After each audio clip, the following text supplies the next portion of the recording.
Israel হামাসের আকাশ যুদ্ধ থামাতে কথা হয়েছে সবেমাত্র, কিন্তু যুদ্ধের হিংসা কমাবার বদলে বাড়িয়েই চলেছে ইসরায়েল। প্রাণের খোঁজে বুভুক্ষু মানুষের ওপর চলল ইসরায়েলি সেনার গুলি, নিহত হয়েছে কমপক্ষে ৪৬ জন।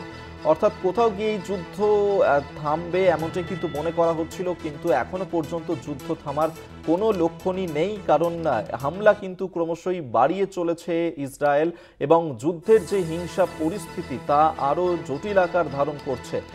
ইসরায়েল হামাসের আকাশ যুদ্ধ থামাতে কথা হয়েছে সবেমাত্র, কিন্তু যুদ্ধের হিংসা কমাবার কোনো লক্ষণ আপাতত দেখা যাচ্ছে না, কারণ ইসরায়েল তারা কিন্তু হামলা চালিয়ে যাচ্ছে, পাল্টা হামলা চালাচ্ছে ইরানও, এবং প্রাণের খোঁজে বুভুক্ষ মানুষ তাদের ওপরেও হামলা চালানো হচ্ছে। ইসরায়েল সেনা তারা এই হামলা চালাচ্ছে, সে ছবি এই মুহূর্তে দেখাচ্ছে আপনাদেরকে, যার কারণে একাধিক মানুষ সেখানে আহত হয়েছেন এবং নিহত হয়েছেন আরও একাধিক জন। এবং এই যে হামলা, সেই হামলা এখনো পর্যন্ত চলছে।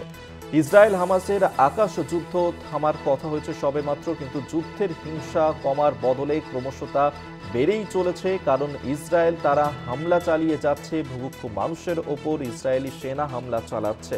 আমরা এই নিয়ে সরাসরি কথা বলবো, আমাদের পলিটিক্যাল এডিটর আশিস চট্টোপাধ্যায় সরাসরি নিউজ রুম থেকে সঙ্গে রয়েছেন। আশিস দা, যেমনটা মনে করা হচ্ছিল যে কোথাও গিয়ে হয়তো এবার কিছুটা হলেও থামতে পারে ইরান ইসরায়েল যুদ্ধ, কিন্তু এখনো পর্যন্ত দুপক্ষই একে অপরকে লক্ষ্য করে হামলা চালিয়ে যাচ্ছে সেখানে। মধ্যপ্রাচ্যে ইরান বনাম ইসরায়েলের সংঘাতটার খবর একটু থিতিয়ে আসতেই খুবই ভয়ঙ্কর এবং নৃশংস খবর আসতে শুরু করেছে গাজা থেকে, যেখানে গাজার ছোট্ট ভূখণ্ড প্যালেস্তিনীয়রা যেখানে থাকতেন, সেই গোটা ভূখণ্ড এখন তছনছ ছারখার হয়ে গিয়েছে।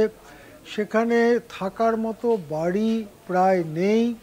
ক্রমাগত বোমা বর্ষণে গাজার যে প্রাচীন সভ্যতা তা ধ্বংস হয়ে গিয়েছে এবং গাজায় এখন কয়েক লক্ষ অধিবাসী যারা বেঁচে আছেন তারা শুধু ত্রাণ কবে আসবে, কবে ট্রাকে করে এই পাউরুটির মতো জিনিস আসবে তার জন্য তাকিয়ে বসে থাকেন। তাদের মাথার ওপরে ছাদ নেই, তাদের কোনো চিকিৎসার ব্যবস্থা নেই, তাদের কোনো খাদ্য নেই, তাদের শিশুরা খোলা আকাশের নিচে মরছে, তারা নানান সংক্রামক অসুখ বিসুখে মারা যাচ্ছেন। কলেরা, যক্ষ্মার মতো অসুখে গাজার মানুষ দলে দলে মারা যাচ্ছেন। আর এর মধ্যেই যা ঘটছে সেটা আরও ভয়ঙ্কর।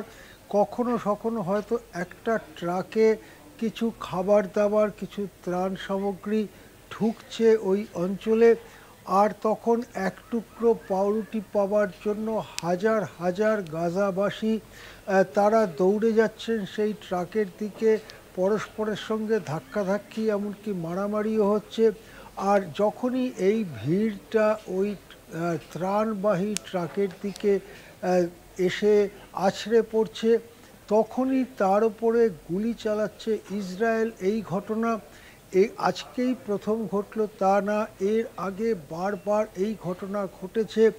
বিশ্ববাসী দেখে শিউরে উঠছেন, কিন্তু তারা কি করবেন? আজকেও খবর এসছে যে এরকম ত্রাণ সংগ্রহে যাওয়া একেবারে ক্ষুধার্ত বুভুক্ষু মানুষ, তাদের গায়ে জামা নেই, কোনো চিকিৎসার ব্যবস্থা নেই, তারা মরবেন। তারা আজ যদি না মরেন তাহলে আজকে বুধবার, তারা নিশ্চয়ই শুক্রবার মরবেন। এই রকম মানুষ, তাদের ওপরে গুলি চালানো হচ্ছে।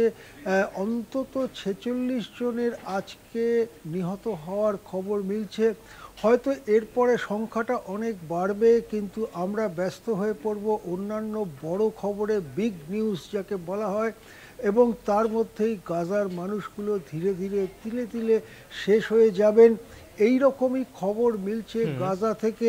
ইসরায়েলের এই নৃশংসতার শেষ কোথায়? ট্রাম্প কি গাজা নিয়ে কোনো কথা বলবেন না? হ্যাঁ, ধন্যবাদ আপনাকে। এতক্ষণ আমরা সরাসরি কথা বলছিলাম, নিউজ রুম থেকে আমাদের সঙ্গে ছিলেন আমাদের পলিটিক্যাল এডিটর আশিস চট্টোপাধ্যায়।